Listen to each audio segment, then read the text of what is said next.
Here to accept the award for Jonathan Demme is Seattle's most controversial filmmaker. There's a pretty good chance if you've ever shaken this man's hand, he was slipping you a copy of his short film, Bookie. He's quite a marketing wizard. Please welcome Tran, everybody.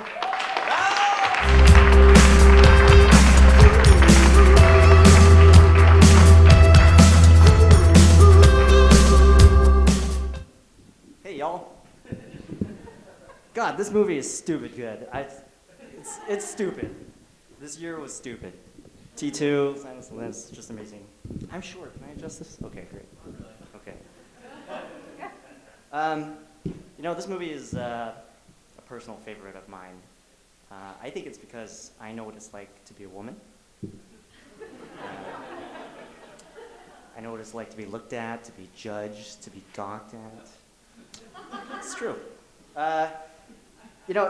The dirty truth about these awards, like Best Director, it's actually kind of hard to pinpoint what the director actually does. And I direct, and you have so much that happens on sets and inspiration, chemistry.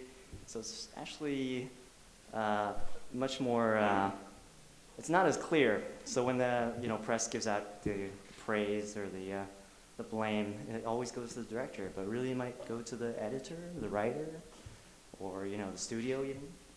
So the best that I can do is kind of a reverse engineer. So what I tried to do was find the script of this movie, and the other one was to look at the movie on mute. Then you start to really see what the director does and whether he's doing work or not, or everybody else is, the performers are working overtime and the music's working overtime. So that's what you can really get at. So what I saw Jonathan Demme do, and what we saw in this clip, was he basically found a key for Clarice. He put us in Clarice's state of mind, in her shoes. You have all these shots of these characters, Crawford, Dr. Chilton, Hannibal Lecter, that are looking straight at the camera, at her POV, looking straight at us. And it happens in every scene. I'm telling you, just watch it, and without fail.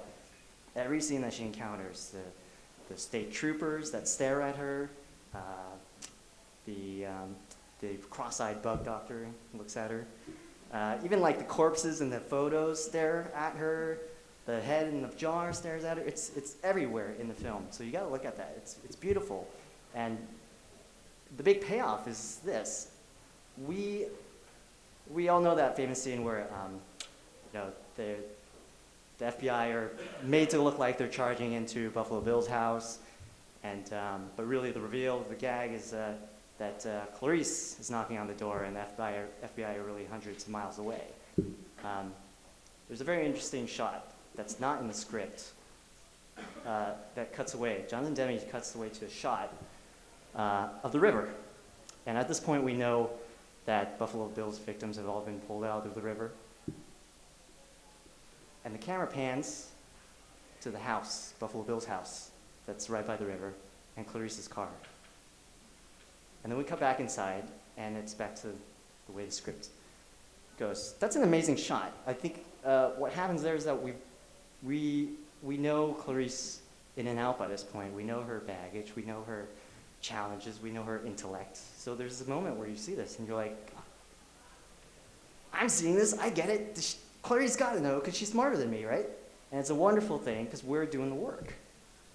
And this pushes towards an even bigger payoff, that famous scene, the night vision goggle scene. It switches the point of view. It's all from Buffalo Bill, from his night vision goggle, staring at her as she stammers in the dark, and she's very lost and confused. And it's really helpless because all you can do is just sit and watch.